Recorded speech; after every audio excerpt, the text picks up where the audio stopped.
Ok. Alors bonsoir à tous et à toutes. On va commenter la paracha de Shelach Lecha, le début de la paracha. Alors la paracha elle commence comme ça en disant Vaidaber Hashem et Moshe les morts. Hashem parla à Moshe en ces termes. Shelach Lecha Anashim. Envoie pour toi des hommes. Riyaturu et Eres Kenaan. Et ils vont explorer la terre de Kenaan. Asher Einotem Israël que je donne aux enfants d'Israël. Ish Ehad Ish Ehad Matavotav. Un homme par tribu. Tishlehu vous enverrez. Kon Nasivahem. Tous les princes de tribu. D'accord? Mais Kitsour, les bénis Israël vont s'apprêter de rentrer en terre sainte, en terre de Kenaan. Et à Kadosh Baruch Hu, il dit à Moshe, si tu veux envoyer des explorateurs, tu peux. D'accord? Ils vont explorer la terre d'Israël et verront comment elle est. Et si tu envoies des explorateurs, tu vas envoyer chaque chef de tribu. Donc, c'est-à-dire, il y a 12 tribus. Donc, un an par tribu, ça fait 12. C'est connu que les bénis Israël, ils ont fait cette demande à Moshe. Envoie-nous des explorateurs. Moshe, il savait pas trop quoi faire. S'il envoie, ça serait assimilé, ça serait interprété comme un manque de émouna, un manque de croyance. Dieu a promis qu'ils vont entrer dans une terre où coule le lait et le miel. Donc, il n'y a pas besoin de vérifier. D'un autre côté, s'il répond négativement à leur demande, ça voudrait dire qu'il y aurait peut-être quelque chose à cacher. Donc, il ne savait pas trop quoi faire. Dieu, il a dit, Shelach Lecha, fais comme tu veux. Moi, je ne te donne pas la mitzvah, mais si tu veux faire, tu peux. Le Baal HaTurim, il commente là-dessus, il dit, prenez les premières lettres. Shelach Lecha Anashim. Envoie pour toi des hommes. Tu prends les premières lettres. Shelach. Non, les dernières lettres, les Sofetevot. Shelach. La dernière lettre, c'est quoi? C'est Het. Lecha. Kaf. Anashim. Mem. Ça forme le mot Hakam. Sheyu Hakam Sadikim. Que les 12 explorateurs qui ont été envoyés, c'était tous des Hakamim, des sages et des Tzadikim et des personnes qui étaient pieuses. C'était des Gdolé Ador, c'était les plus grands de la génération. C'était les plus grands Tzadikim qui existaient dans la génération de Moshe Rabbeinu. Donc c'était pas n'importe qui, c'était des géants en Torah et en spiritualité. Mieux, des chefs de tribu même, chefs de tribu. Comment? C'était les chefs de 50. C'était les chefs de tribu, Konassi Vahem. Ceux qui sont partis, c'est pas les chefs de 1000. C'est les chefs de 50. C'est les chefs de tribu, Konassi Vahem. Maintenant, non, c'est pas ça le principal. Et quand même, il y a un grand étonnement là-dessus sur cette histoire. Vous savez que, vous connaissez cette histoire, donc les explorateurs sont partis, d'accord, et finalement, ils ont fait un rapport désastreux sur la Terre Sainte. Ils ont dit c'est une catastrophe, il faut pas y aller, là-bas il y a des guerriers, il y a des géants, on va se faire massacrer. D'accord, ils ont dressé un bilan noir de la terre d'Israël. Alors, il faut essayer de comprendre, les Mefarshim se sont posé la question concernant les explorateurs que c'était les Nessé Israël, c'était les princes du peuple d'Israël. Et il n'y a aucun doute là-dessus qu'ils ont été choisis parce que c'était des personnes qui étaient les plus élevées du peuple, qui étaient complets dans toutes les qualités requises que l'on demande à un nassi, à un chef, à un dirigeant. Alors comment ils ont pu tomber, comme on dit dans la Gemara, Migararama Livra Amikta. Comment ils ont pu tomber d'un toit aussi élevé à un puits aussi profond? Comment ils ont pu arriver à ce niveau de méchanceté, de réchante, à tel point qu'ils sont arrivés jusqu'à renier l'existence même de Akadosh Baruch Hu. Dieu, il te dit que c'est une terre qui coule le lait et le miel. Eux, ils ont dit c'est faux, Dieu, il a menti. Comment des personnes qui étaient les tzadikés ador, les plus grands de la génération, sont pu tomber à un niveau aussi bas? Encore, ils sont allés très loin. Ils sont allés encore plus loin dans le blasphème. Ils ont dit quoi? Nous ne pouvons pas monter, conquérir le peuple, car il est plus fort que nous. Mais quand on traduit bien, nous, avec le dagesh à la fin, ça se traduit pas par nous, ça se traduit par lui. Le peuple est plus fort que lui. Et parler de qui? De Akadosh Baruch Hu. comme Rachid a dit, Kaviarkol Kilapé Ma'ala Amrou. Ils ont dit quoi? On ne peut pas combattre ces peuples qui se trouvent en terre de Kénaan. Ils sont plus forts que Dieu. Ils sont plus forts que lui. Non, c'est ça dit qu'il adore. C'est comment? Comme une telle kfira, une telle remise en cause de l'existence de Dieu de la part de géants comme cela, on ne comprend pas qu'est-ce qui s'est passé. Comment psychologiquement c'est possible d'être à un niveau aussi élevé et tomber aussi bas? Alors, pour répondre à cette question, il faut voir un commentaire qui se trouve dans le Bechor Shor. Bechor Shor, c'était un rav qui s'appelait Rav Alexander Sander Shor. C'était un rav polonais du 17e, 18e siècle. C'était un grand mefaresh, un grand commentateur, aussi un grand décisionnaire. Et il commente ce qui est écrit dans Pirkei Avot. On nous dit quoi? Izu hakam arouet anolad. Qui est le sage? Celui qui voit le futur. C'est ça le sage. D'accord? Quand on traduit bien, arouet anolad. Il voit celui qui naît. C'est pour ça que les sages-femmes, on les appelle sages-femmes. Elles voient l'enfant qui est en train de naître. Elles sont sages, sage-femme. Arouet anolad. Alors, ça veut dire quoi? Celui qui est hakam, c'est celui qui voit le futur. Le pshat, c'est on voit les conséquences. Avant de faire quelque chose, tu penses aux conséquences que ça va avoir. C'est ça un hakam. Tu dis pas n'importe quoi, tu fais pas n'importe quoi, tu penses aux conséquences. Mais il y a un autre sens qui est caché derrière cela. Il dit comme cela, le Bechor Shor, qui est Bechol Avera, Yeshavot Betoldot. Dans chaque faute, il y a un Av et une Toda. Ceux qui ont fait un peu Gemara, surtout la Gemara Baba Kama, il sait qu'il y a dans chaque Avera un Av et un Toda. Même dans ma Maserhet Shabbat. Maserhet Shabbat, vous avez par exemple le travail interdit, d'accord? Les 39 travaux interdits, tous les 39 travaux qui étaient nécessaires pour la construction de Mishkan. Et dans chaque travail interdit, il y a une Tolda. Il y a un autre interdit qui en découle. D'accord? Donc, c'est-à-dire vous avez l'interdit de base, et dans cet interdit, il y a des dérivés. D'accord? Donc, chaque faute, il y a ce qu'on appelle le Av, le père, c'est-à-dire la faute principale, et la Tolda, c'est la dérivée, mais quand on traduit, c'est le fils. Kigon, par exemple. Avodazara, l'idolâtrie. C'est quoi la faute principale de l'idolâtrie? Ben, c'est l'idolâtrie. C'est le Av. D'accord?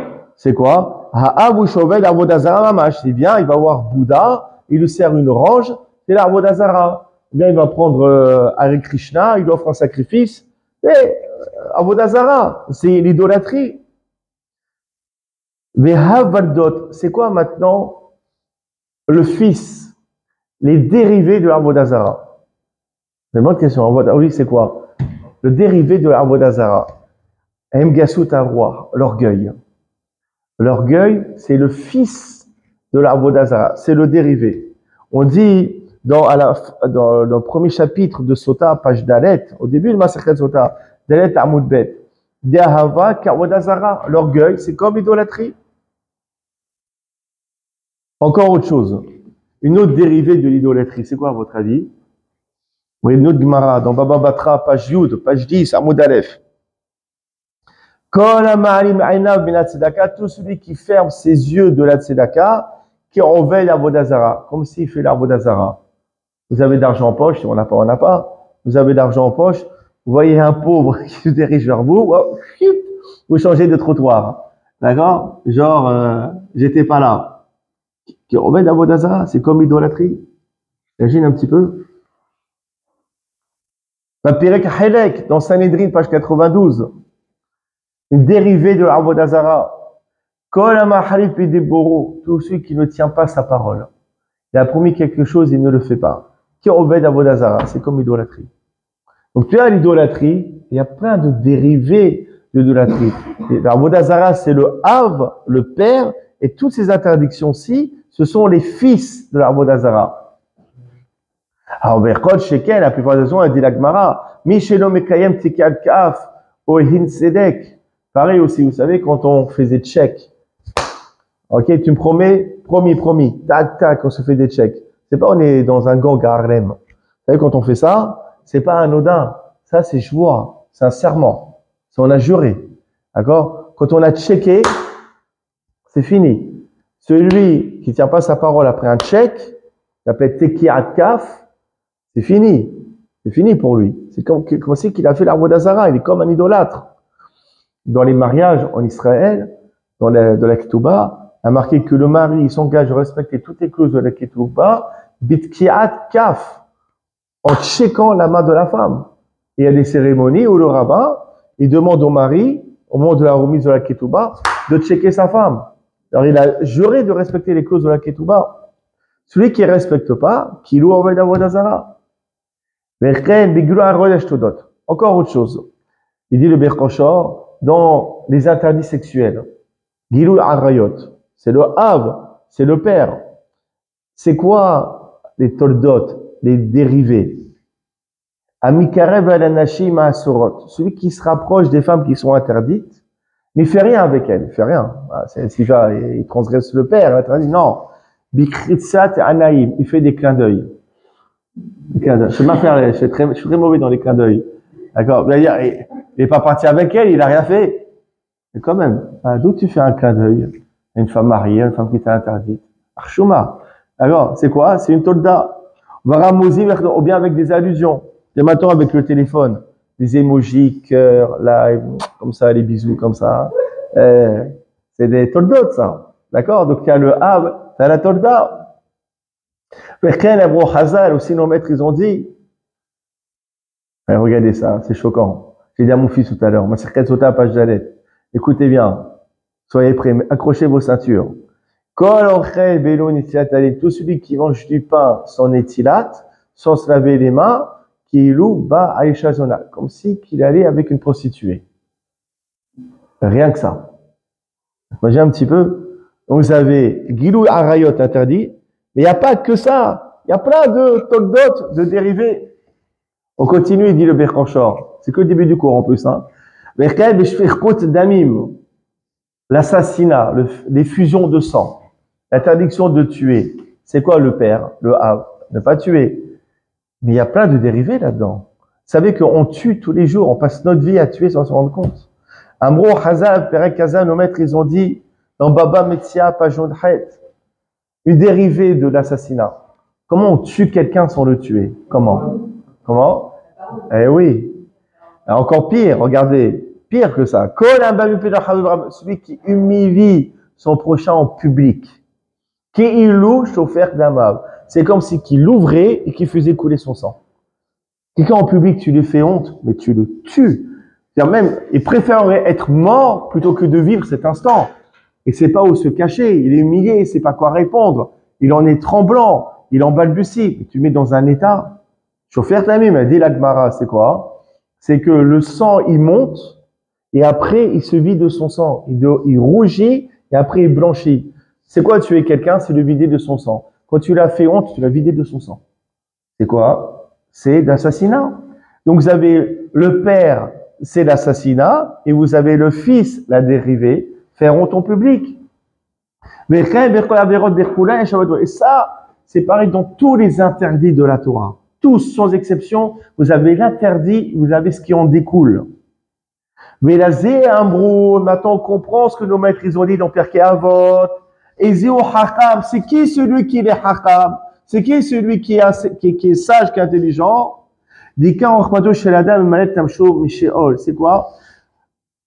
La plus grande sagesse qu'un homme peut avoir, c'est de sauver sa personne de l'enfer. C'est quoi la meilleure chokma? C'est de ne pas fauter. D'accord? Parce que si tu fautes, tu vas prendre pour ton grade. Celui qui est hakam, c'est-à-dire qui veut tout faire pour ne pas fauter, qu'est-ce qu'il fait? Aroé est un nolad. On va plus traduire, il voit le futur.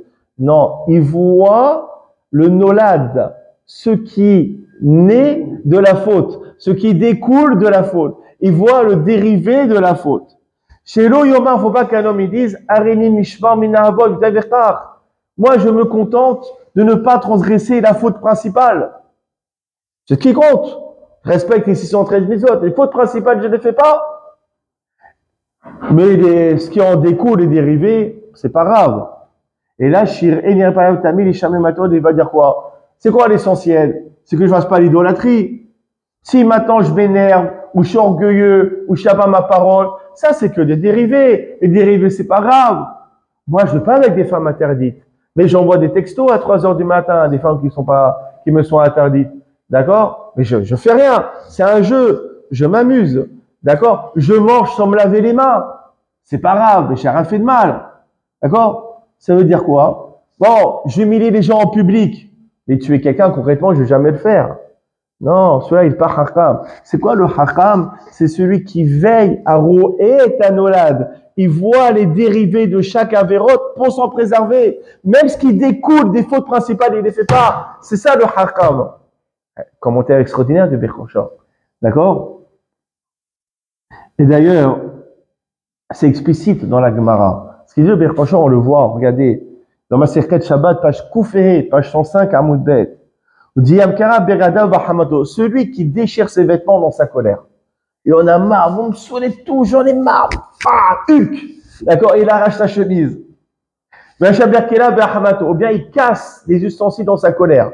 Shabbat, en plein, tout le monde prend la tête, le verre de clouche, vous me saoulez. Ouais, ça arrive. Celui aussi, il disperse son argent par sa colère. Ça, bon, chez les Marocains, ça ne peut pas exister, ça. J'aime beaucoup les Marocains. Je suis très second degré aujourd'hui, je vous dis tout de suite, je sais pas ce que j'ai. Celui qui prend son argent, vous me saoulez tous, et il jette par la fenêtre. Je connais pas beaucoup ça. D'accord? Celui qui a des crises comme ça de colère et qui fait des trucs de fou dans sa colère, qui soit à tes yeux, qui comme un idolâtre. Ne le vois plus comme avant. Soit tu le vois comme le pape, comme chaussé au moine. Tu le vois comme un idolâtre, celui-là. Tu changes ton regard directement. Chez pourquoi? Qu'est-ce qu'il a fait? On a le droit de s'énerver, non? On s'énerve pas pour rien. Qu'est-ce qu'il y a de s'énerver? Pourquoi? Parce qu'on s'est énervé, je suis comme un idolâtre? Non. Chez Sarara. Parce que c'est ça la manière de faire de mauvais penchants. Ayom Omerlo Aserka. Aujourd'hui, le Yetzirara, il lui dit, fais ainsi. Énerve-toi. Vas-y. Montre c'est qui le patron. Ulmahar, et le lendemain, Omerlo lui dit, Aserka. Fais autre chose, de plus grave. Hach Omerlo, jusqu'à qu'il va lui dire, Avodazara. Va à l'église et va faire la Avodazara. Il va l'écouter. C'est-à-dire quoi? Le Yetzirara, il est intelligent. Il ne va pas dire à une personne, va à l'église. Il sait très bien que c'est pas possible. Mais il va le travailler au fur et à mesure, il va le travailler au corps. Énerve-toi, casse un verre, casse une porte, montre c'est qui le patron. Demain, il va lui dire, mets un coup de tête à telle personne parce que tu as manqué de respect. Il va s'enfoncer dans le vice jusqu'à qu'à un moment donné, le Yetzirara lui dira, va faire la Vodazara, et il fera. Le Yetzirara, il va pas te dire, va acheter un double cheese à McDonald's. Il va pas te dire ça tout, c'est bien, on mange cachère. Il va te dire, va à Mac Chéri ou Fleur Chéri, comment ça s'appelle un truc? Je sais pas. D'accord, on va manger un fish. Mais tu rentres, et au fur et à mesure, tu dis, j'aimerais bien essayer le menu Pocahontas, ou je sais pas comment ça s'appelle là-bas, et après, au fur et à mesure, le Yetzirara, il va pas te dire depuis le début, faute. D'accord? McFlurry, c'est ça. D'accord? Il te demande de fauter sur des petites choses. Sois orgueilleux. Tu mérites d'être orgueilleux. T'as la classe, t'as bac plus 6, t'es beau gosse, t'es écouté. Et au fur et à mesure, après. D'accord? Humilie quelqu'un en public. Tu l'aimes pas. Rends-lui la monnaie de la pièce. Casse-le en public. Vas-y, il mérite. Au fur et à mesure, tu vas arriver à prendre un couteau et tuer quelqu'un. Bon, on n'a pas tué par jalousie. On n'a pas tué par orgueil. On n'a pas tué. Pourtant, ça vient de sentiments humains simples. La colère, l'orgueil, la jalousie, on en a tous plus ou moins. C'est pas pour ça qu'on va tuer. Eh ben oui, à cause de ces petits sentiments, ça, on croit que c'est pas grave. Mais de ces petites fautes-ci, d'accord, on arrive à faire de grandes fautes.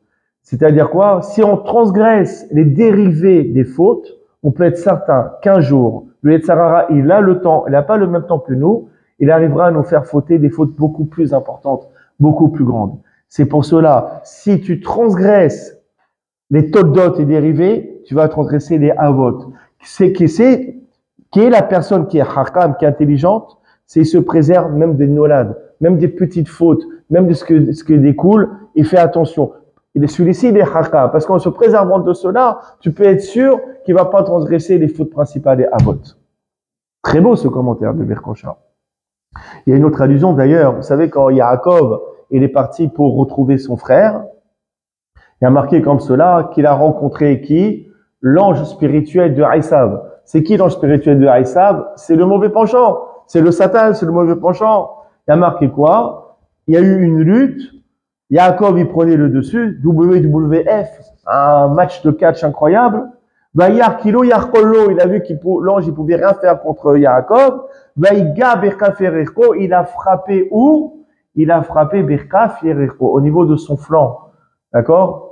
C'est quoi son flanc? C'est sa descendance. Il a frappé au niveau de la descendance. Maintenant, on comprend autrement. Yaakov, chaque juif est un Yaakov. Et chaque jour, on le rencontre, ce prince spirituel du Aïsav. Chaque jour, on fait face au mauvais penchant. Qu'est-ce qui nous fait le mauvais penchant? Il nous frappe au niveau de la descendance. Il nous demande de fauter au niveau de ce qui découle des fautes graves, pour qu'un jour, on arrivera à transgresser les fautes principales. C'est ça l'allusion qu'il y a derrière ce pasouk. C'est Nora Ve'ayom. Regardez. Là, on a vu l'aspect négatif des choses. Néanmoins, vous savez que même dans les mitzvot, il y a les mitzvot principales, c'est qui sont écrits dans la Torah, mais aussi vous avez les dérivés des mitzvot. Il y a des, comment dire à la pharmacie, il y a des génériques. D'accord? Il y a des génériques aussi dans les mitzvot. Dit par exemple, la mitzvah d'offrir des sacrifices.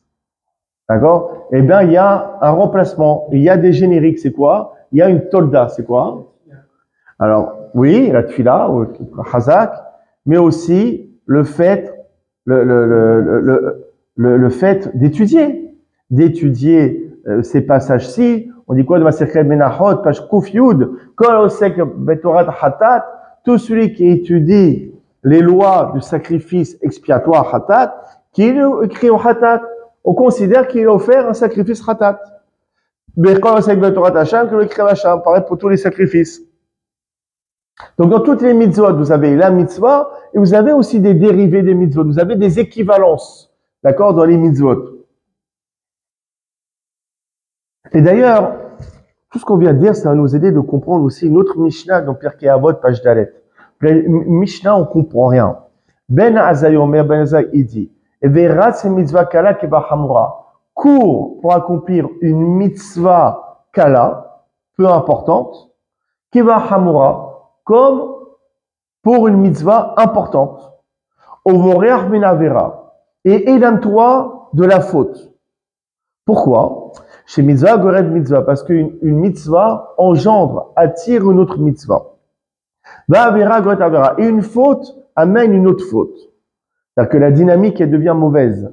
Chez skar mitzvah, mitzvah, skar avera, avera. Parce que la récompense d'une mitzvah, c'est une mitzvah. Et la punition d'une avera, c'est une avera. On comprend rien. C'est du charabia, cette Mishnah. D'accord? D'abord, comment est-ce qu'on peut dire? Applique-toi à accomplir une mitzvah qui n'est pas importante comme une importante. Donc, on connaît nous la valeur des mitzvot. Est-ce qu'on peut dire telle ou telle mitzvah, elle n'est pas importante, celle-là, elle est importante? On ne connaît pas. Donc, qu'est-ce que ça veut dire ce que le Tana nous dit? Deuxièmement, on a dit quoi? On a dit cours accomplir une mitzvah, même si elle n'est pas importante, parce qu'une mitzvah entraîne une autre mitzvah. Mais c'est pas vrai. Si je dois faire une mitzvah, c'est pas parce qu'une mitzvah entraîne une autre mitzvah, c'est parce que je dois la faire, parce que c'est mon devoir. Comme ça, on dit, fais ce que ton patron il te demande parce que tu vas avoir une augmentation. Non, tu fais ce que ton patron te demande parce que tu es là pour ça. Donc ça veut dire quoi? Fais une mitzvah, même légère, parce qu'une mitzvah entraîne une autre mitzvah. Non, tu fais une mitzvah parce que tu dois la faire. C'est ça la véritable raison. D'accord? Aussi, on te dit, fuis la avera, la faute, parce qu'une faute entraîne une autre faute. Non. Pourquoi est-ce qu'on doit fuir la faute? Parce que c'est une faute. C'est ça la seule raison. C'est pas parce qu'une faute entraîne une autre faute. Donc on comprend rien à cette Mishnah. Regardez la réponse. Maintenant qu'on a étudié ce très beau commentaire de Berkosher, on peut répondre. En fait, Ben Azai, il veut nous apprendre qu'il ne faut pas dénigrer les dérivés des avérotes. En se disant que l'orgueil ou la colère D'accord? C'est pas si grave. C'est pas comme l'idolâtrie. Mais aussi, il faut pas dénigrer les équivalences des mitzvot, ce qui découle des mitzvot, en disant, c'est pas la mitzvah principale qui est écrite dans la Torah. Et c'est ça qu'on te dit. Cours accomplir une mitzvah légère comme une mitzvah importante. C'est quoi une mitzvah légère? Ce qu'on appelle une mitzvah légère, c'est une dérivée d'une mitzvah. D'accord? Pourquoi? Parce qu'une mitzvah légère, c'est-à-dire quoi? Si tu respectes une dérivée d'une mitzvah, eh ben cette mitzvah, elle va entraîner que tu vas accomplir la mitzvah principale qui est écrite dans la Torah. C'est ça le truc. Si tu étudies, par exemple, les passages qui traitent des sacrifices, tu as accompli une dérivée d'une mitzvah, il arrivera à un moment donné, quand le temple sera construit, que tu vas réellement offrir des sacrifices. Et pareil aussi, on te dit, fuis d'une avéra, parce qu'une avéra entre une avéra, mais on comprend, fuis une dérivée d'une avéra. C'est-à-dire quoi? Fuis de la colère, fuis de l'orgueil, fuis de la drague déplacée, fuis de toutes ces dérivées-ci. Pourquoi? Parce qu'une avéra entre une avéra. Aujourd'hui, tu transgresses ces dérivés, mais demain, les fautes, les avérotes qui sont écrites réellement dans la Torah, un jour tu le feras réellement. C'est ça l'enseignement de Ben Azaï. Maintenant, on a une autre lecture de cette Mishnah de Pirkei Avot, Avotai. C'est des pierres précieuses à ce que je suis en train de donner. On se rend pas compte, c'est des lectures qu'on n'a jamais eues durant toute notre vie. Maintenant, regardez. Il y a d'ailleurs une histoire. Vous savez que il y avait le Rav Hatzadik Rabbi Binyamin Ze'ev.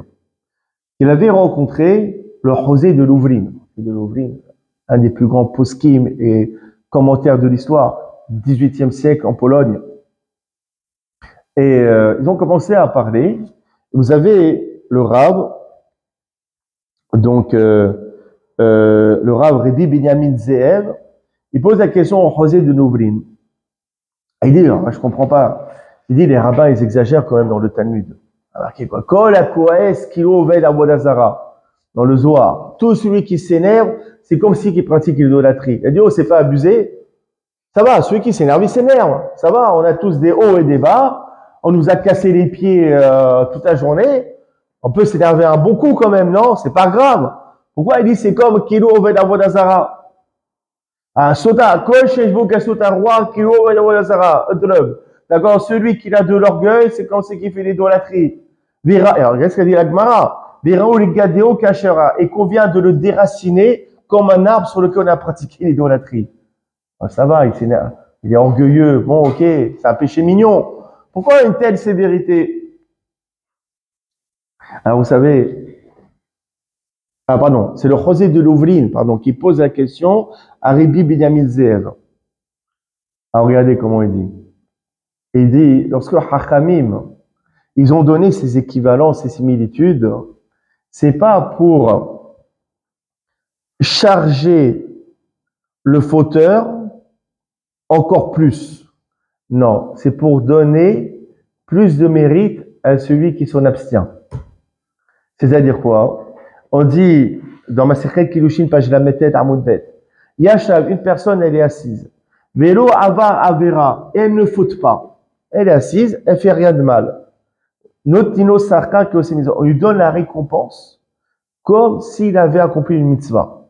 Tu es assis. Pendant que tu es assis, tu n'humilies personne, tu t'énerves contre personne, tu n'as pas d'orgueil, tu fais du mal à personne.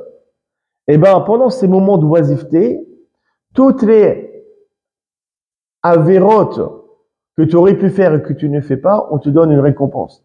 Donc c'est magnifique en fait. Lorsque tu es assis sur une chaise et que tu t'énerves pas, tu n'as pas la récompense de quelqu'un qui s'est pas énervé. Tu as la récompense de quelqu'un qui n'a pas fait l'avodah zara. Donc cette similitude, elle vient rajouter de la récompense. D'accord? Elle vient pas charger le fauteur. Elle vient pas appesantir encore plus sur le fauteur. Elle va donner plus de récompense à celui qui ne fait pas ses fautes. Tu es assis, tu n'humilies personne en public. Tu n'as pas seulement la récompense de quelqu'un qui n'a pas humilié son prochain en public. Tu as la récompense de quelqu'un qui n'a pas commis un assassinat. Ta récompense, elle est encore plus grande. Et ainsi de suite. D'accord? Donc, quand Hachamim, ils ont donné ces similitudes, c'est pas pour nous embêter, c'est pour nous rajouter dans les mérites. D'accord? Toujours, c'est le verre à moitié vide ou à moitié plein.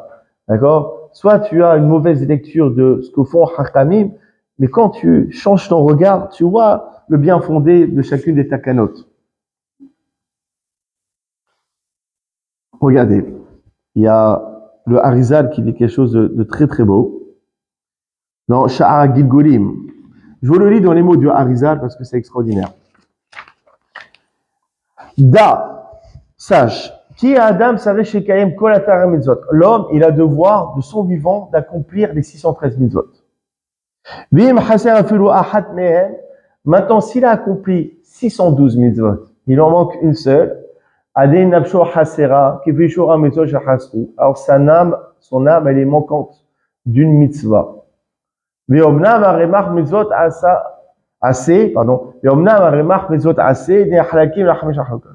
D'accord? Donc, c'est-à-dire quoi? L'homme, il a le devoir d'accomplir les 613 mitzvot. Néanmoins, il y a 248 mitzvot positives. Ces 248 mitzvot sont scindés, sont divisés en 5 catégories. La première catégorie est mitzvot Hashem elanim al kayemam. Kiron mitzvot she'ataluyot bizman shebemikdash haya kayam. Les mitzvot où on n'a pas le choix que de ne pas les faire. Toutes les mitzvot qui s'appliquaient à l'époque du temple. Bah, on peut pas les faire. Je suis désolé. Kimo à korbanot, les sacrifices, par exemple. On peut plus faire. Bon, on peut pas nous reprocher après 120 ans pourquoi vous n'avez pas fait le sacrifice. Bah, c'était pas possible. Velo en Adam choser begigul kayemam. Et l'homme, il va pas revenir dans un gigul, il va pas se réincarner parce qu'il les a pas accomplis. Parce que même si tu reviens dans un gigul, il va pas offrir le sacrifice. Ça sert à rien. Mais lorsque le temple sera reconstruit, il les fera. Donc, il y a un mitzvot qu'on peut pas faire. Bah, ceux-là, si on les fait pas, bah, on va pas revenir, bah, gigul, on va pas revenir en incarnation. Deuxième catégorie.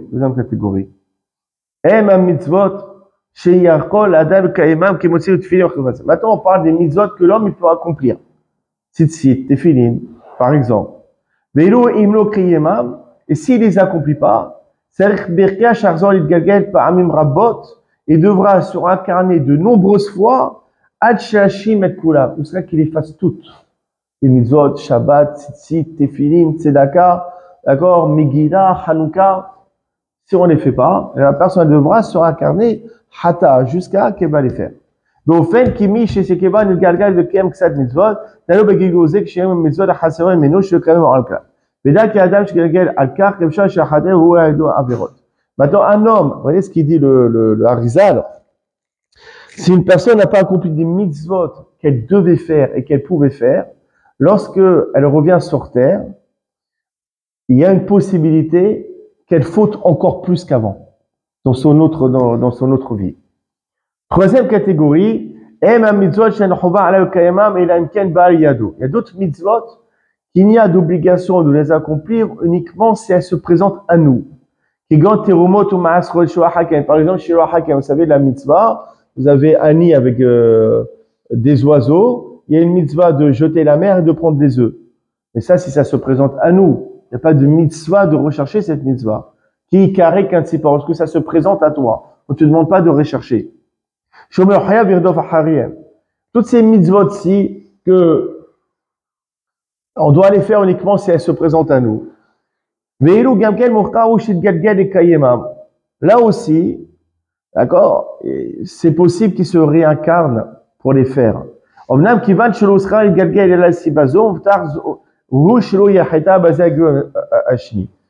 C'est-à-dire quoi? S'ils se réincarnent parce que ne se sont pas présentés à lui ces mitzvot, il a une assurance qu'il ne faudra pas dans sa deuxième réincarnation. Pourquoi? Parce qu'il n'est pas fautif. Il n'a pas fait ses mitzvot parce qu'ils ne sont pas présentés à lui. Donc on va le faire redescendre sur terre, mais il sera préservé de la faute. Adalet, quatrième catégorie. Aussi, il y a des mitzvot qu'on peut accomplir uniquement si Dieu nous a donné la possibilité, qui est mot pidyon aben, le rachat du premier-né. Quelqu'un qui a pas eu d'enfant ou qui a eu une fille, on peut pas lui en vouloir, t'as pas fait pidyon aben, si ça se présente. Le yiboum, bah halitza, la mitzvah de yiboum. Yiboum. S'il n'a pas eu un frère qui est mort sans enfant, tant mieux, j'ai envie de dire. Alors, on ne va pas lui reprocher d'avoir fait la mitzvah de Yiboum. Ou bien le guet, le divorce. C'est une mitzvah, le guet. Est-ce qu'on va dire à un homme, pourquoi t'as pas divorcé de ta femme? Non. Chez nous, si à part faute grave, il n'y a aucune obligation de divorcer de sa femme. C'est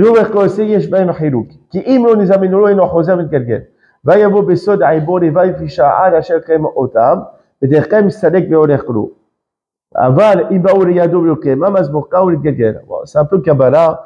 Il te dit, s'il n'a pas eu la possibilité de les accomplir, il va revenir très rapidement, il va avoir une vie très courte dans ce bas monde, juste pour faire cette mitzvah, après il va partir jeune, d'accord? Ou bien si ça s'est présenté à lui, alors il reviendra dans un Gilgul, il aura une vraie vie un peu plus longue. Bon. 5e catégorie, et mitzvah pratique chez l'ifrot v'lirvot.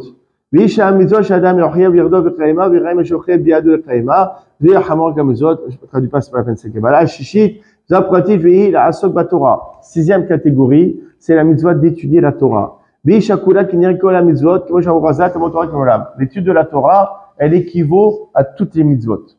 Veyesh ba d'aderachim shesimenam pardes. Vous savez que dans l'étude de la Torah, il y a 4 catégories. Pshat, Remes, Drush, Sod. Le sens citera, le Pshat. Le Remez, les allusions, Drush, l'exégèse, l'interprétation, Sod, les secrets de la Torah. C'est quoi? C'est le mot pardes. Vous avez les trois, et on a l'obligation de se fatiguer et d'étudier les 4 composants de la Torah. Et après, il faut chercher un maître pour enseigner tout cela. Et s'il a étudié la Torah, mais il lui manque une de ces 4 catégories, il sera obligé de se réincarner. Imagine le type, il a étudié tout, Shas, Gemara, Shulchan Aruch, Bet Yosef, mais Kabbalah, il n'a pas étudié. Il devra revenir. Parce qu'on a l'obligation d'étudier les 4 facettes. Imagine un petit peu. Maintenant, tu vas me dire, mais c'est très angoissant, là, ce qu'il nous dit le Harizal, on va pas dormir cette nuit. D'accord? On peut pas accomplir tout cela. C'est très angoissant, on va jamais avoir de repos. C'est même après la mort, il n'y a pas de repos. Encore, on va se guilgouler, se réincarner. Et là, c'est mission impossible. On peut pas accomplir toutes les mitzvot. Comment tu fais pour accomplir toutes les mitzvot?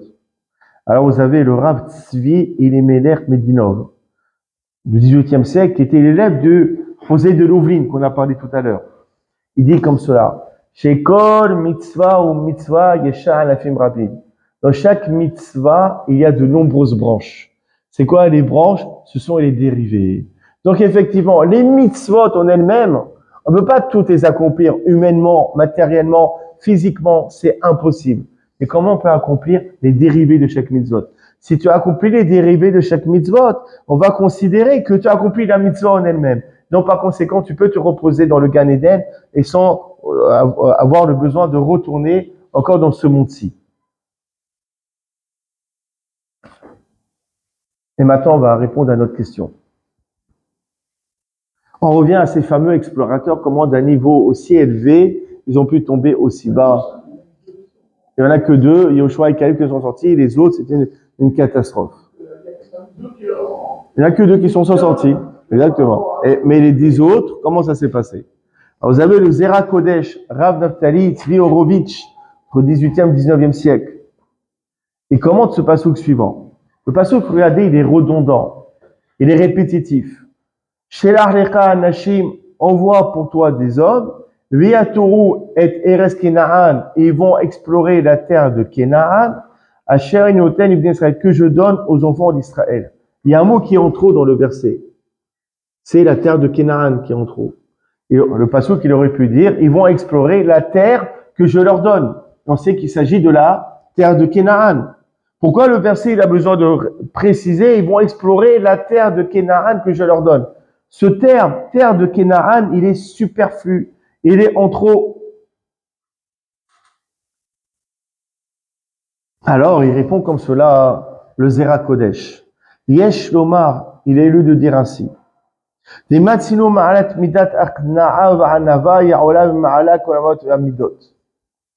Kenaan, c'est la terre de Kenaan, Canaan. Mais Kenaan, ça vient du mot Akna'a. Aqna'a, ça veut dire soumission. Ça veut dire humilité. Il dit comme ça le Zohar Kodesh, Matsinu ma'alat midat aqna'a va'anava, cette qualité d'être soumis et d'être humble, c'est la plus grande qualité qu'un homme peut avoir, c'est celle d'être humble. Chez Moshe Rabbeinu Shalom, mivhar min hainoshi nishtaber mitanava, parce que même Moshe Rabbeinu, Moïse, la plus belle créature qui a pu exister sur terre, quand il a été loué, on n'a pas dit et Moshe c'était l'homme le plus intelligent, et Moshe c'était l'homme le plus fort, et Moshe c'est l'homme le plus patient. Non, Moshe était l'homme le plus humble que la terre ait connu. Ça veut dire quoi? La plus grande qualité qu'un homme peut avoir, c'est l'humilité. C'est quoi? C'est la soumission. C'est la capacité par moment de baisser la tête. Et la terre d'Israël, même maintenant, elle s'appelle terre de Canaan. La Torah, elle est immuable, elle est éternelle. Quand on dit que la terre d'Israël s'appelle Eretz Canaan, la terre de Canaan, c'est-à-dire que même jusqu'à aujourd'hui, la terre d'Israël s'appelle la terre de Canaan. Pourquoi? Pour dire c'est la terre de la soumission. C'est ça la grandeur de la terre d'Israël qui nous a été donnée. Pourquoi la terre d'Israël, elle est extraordinaire par rapport aux autres terres? Pourquoi c'est la terre qui nous a été promise? Pourquoi c'est la terre dont les yeux de Dieu sont posés sur elle du début à l'année jusqu'à la fin? Qu'est-ce qu'il y a de spécial? Miami, c'est très joli. Et Philippines aussi, c'est joli. Thaïlande, la Côte d'Azur, c'est magnifique aussi. Pourquoi, qu'est-ce qu'elle a de spécial, la terre d'Israël, la terre de Canaan? Écoutez bien. Pourquoi il y a une grande mitzvah d'habiter là-bas en terre d'Israël? Pourquoi il y a quelque chose de plus? Chez Matbia Haaretz Sahu, parce que la nature de cette terre, les gros elle amène chez l'homme qui habite cette qualité de soumission et de modestie. C'est la terre de Canaan, la terre de la soumission. Lorsque tu vas là-bas, tu acquiers en toi, naturellement, cette soumission, cette modestie. Alors, je vois très bien vos regards, mes Israéliens, c'est pas trop ça, hein. Ils parlent fort, et avec les mains, et ouais. En Israël, si une personne se fait agresser dans la rue, vous allez voir, tout le monde va bouger. Vous allez voir une personne qui se fait agresser ici en France, il y a un qui va bouger.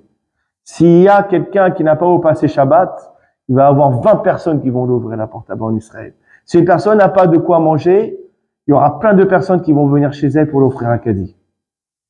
Donc tout ça, c'est de l'enveloppe. Vous creusez, il y a de la modestie là-bas. Il y a de la soumission chez nos frères qui habitent en terre d'Israël. D'accord? D'où ils ont ça? Vous avez une personne en Israël, elle est perdue, elle sait pas où. D'accord? Tout de suite, oh, Ahaï, où tu veux aller? Non, non, non. Tout le monde vient. Ici, en France, tu peux rester 3 heures à tourner, il n'y a personne qui va venir te parler. Eh oui. Pourquoi? C'est la terre qui amène cette qualité. Cette terre, elle amène une soumission, elle amène une humilité. C'est pour cela. Malgré qu'à l'époque de Moshe, la terre de Canaan était remplie de géants, il y avait des montagnes, il y avait des fortifications. Et malgré cela, elle s'appelle Canaan. Menachon Aqna'a, c'est une terre de soumission qui amène à l'homme cette qualité de soumission.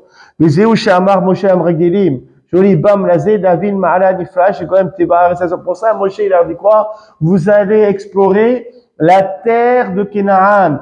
Vous allez explorer cette terre de soumission et vous allez vous en inspirer. Allez là-bas pour que vous soyez justement pris par cette qualité-ci. Et c'est ça ce que Moshe il a dit. Il a marqué quoi? Vous allez voir vous allez voir le peuple qui habite là-bas, est-ce qu'il est fort ou est-ce qu'il est faible? En fait, non, Moshe donne une allusion. Lorsque vous allez aller là-bas, à Hazak, celui qui dans le désert se sentait fort, une fois qu'il va rentrer entre Israël ou à Arafé, il va se sentir faible. Pourquoi? C'est la transformation qu'amène la terre d'Israël. C'est la mutation qu'offre cette terre-ci. C'est de passer d'un sentiment de force, d'orgueil, lorsque tu rentres là-bas. Celui qui est Hazak, qui devient Arafé, celui qui est fort, qui se sent fort, il devient faible là-bas. Ama'atuhu imra, vous verrez s'il est, le peuple est peu nombreux, ou bien au contraire très nombreux. Non, celui qui se sent rave, celui qui se sent, d'accord, regardez-moi, je suis très fort, etc. Là-bas, il va rentrer, il va se sentir mé'at, il va se sentir petit comme une goutte d'eau. C'est quoi? C'est la magie, c'est la métamorphose que nous offre justement la terre d'Israël. Donc pourquoi Moshe, il insiste sur cette spécificité de la terre d'Israël? Pourquoi il parle de ça aux explorateurs? Pourquoi il parle de la faculté de la terre sainte d'amener chez l'homme cette modestie? Pourquoi il insiste autant? La réponse, elle est dans le Zohar. Le Zohar à Kadosh, il dit comme cela. Pourquoi les explorateurs, ils voulaient pas rentrer en terre d'Israël? Pourquoi? Pourquoi? C'est très beau Israël. Des beaux fruits, il fait beau, le soleil, tout. C'est un kiff. Exactement. Ils ont fait plein de stratégies pour ne pas rentrer. Pourquoi ils n'ont pas voulu? Donc ils ont pas, je veux dire, ils ont trouvé belle la terre, puisqu'ils ont dit. Oui, ils ont trouvé belle la terre, effectivement. Ça renforce la question. Alors pourquoi ils ont tout fait pour ne pas rentrer? En fait, les hommes, ils ont pris. Alors regarde, écoute la réponse. Pour des automates. Alors regarde, un mot ils ont dit. Et il y a ce que dit le Zohar. Comment ils ont pensé les explorateurs? Et il y a Alun Israël et Ara. Si le peuple d'Israël monte en terre sainte, Nitavar Anan Minemeheve Reshin. On sera viré, on sera plus les chefs du peuple. Vimne Moshe Reshin Aharanin. Moshe il va nommer d'autres chefs à notre place. Nous avons eu le mérite dans le désert d'être nommés chefs. Avad Bi'ara la Niske, mais en terre d'Israël, on n'aura pas ce mérite. On va être viré, on va devenir des personnes lambda. Tous nos privilèges, on va les perdre. Donc ça veut dire quoi? Ils ont péché par orgueil. Donc c'est pour ça Moshe les a vus. Ils vont arriver ces 12 bonhommes comme cela, remplis d'orgueil. Moshe, il sait très bien ce qui se cache derrière justement leur petit jeu. Ils savent très bien qu'à cause de l'orgueil, ils refuseront de rentrer en terre d'Israël. Alors Moshe il a dit, allez explorer la terre d'Israël. Allez prendre un petit peu de Hanava. Soyez un petit peu submergés par cette modestie ambiante qu'il y a dans la terre d'Israël. Ça va vous faire du bien. Ça va vous casser votre ego, votre orgueil, votre recherche de pouvoir. Allez-y là-bas. Allez dans la terre de Canaan pour casser cette gava. Pour ça que Moshe, il insiste à ce point avec eux. Et c'est ça aussi l'allusion que nous dit le Baal HaTurim. Shelach lecha anashim. Shelach lecha anashim. Envoie pour toi des hommes. Shelach lecha anashim. On avait dit que les dernières lettres, ça forme le mot hacham. Moshe, il a dit, bande d'orgueilleux, soyez des hakamim, soyez hakam. Or, c'est qui le hakam? Mais quoi dans Pirkei Avot? Arouet anolad. C'est quoi? Celui qui se préserve de la dérivée de la faute. Moshe, il a dit, soyez hakam. Vous fautez par orgueil. Vous êtes en train de transgresser une dérivée d'une faute grave. Sachez que si vous continuez comme cela, vous arriverez à transgresser la faute principale qui est écrite dans la Torah. C'est ça la vision de hakam. Shelach lecha. Soyez hakam. C'est quoi? Voyez le nolad. Ne fautez pas par orgueil, parce que cette faute d'orgueil va vous faire fauter plus grave. Maintenant, on comprend. Ils ont fauté par orgueil, ils avaient peur de leur poste. Ils sont arrivés à dire quoi à la fin? Le peuple, il est plus fort que Dieu. C'est faux, Dieu, il a menti, c'est pas une terre au cou de lait et de miel. Quoi? Hein? C'était des géants. Mais comme ils ont dénigré les dérivés des fautes, ils ont dénigré l'aspect léger de chaque faute, ben, finalement, ils sont tombés dans le piège du mauvais penchant, ils sont arrivés à remettre en cause l'existence de Dieu. Ils sont arrivés à transgresser la faute principale. Ils ont transgressé le Tolda, et ben, ça leur a mené à transgresser quoi, le Hav. Et ça revient, justement, tout ce qu'on a dit, ça nous permet de comprendre. Donc, Avotai, c'est un grand moussard pour nous. Grand moussard pour nous. On n'est pas des tueurs, on est des gens bien quand même. Ni on vole, ni on tue, on fait rien de grave. Il faut voir dans notre vie de tous les jours, on s'énerve, on a un petit peu d'orgueil, on fait des choses qu'il faut pas. Il faut savoir que ces petites fautes, elles paraissent anodines. Il faut pas savoir que la vie, elle est longue. La vie, elle est longue. Et on ne sait pas que ces petits défauts, qu'un jour, elle peut nous arriver à faire, justement. D'accord? Donc, c'est vraiment, ne soyons pas comme les explorateurs à dédaigner les dérivés des mitzvot. Qu'Akadosh Baruch Hu nous donne la force, la capacité de travailler ce point-ci, que même les Todot, donc, puissent les respecter. Bezrat Hashem Barak. Baruch Adonai Olam, Amen, Amen.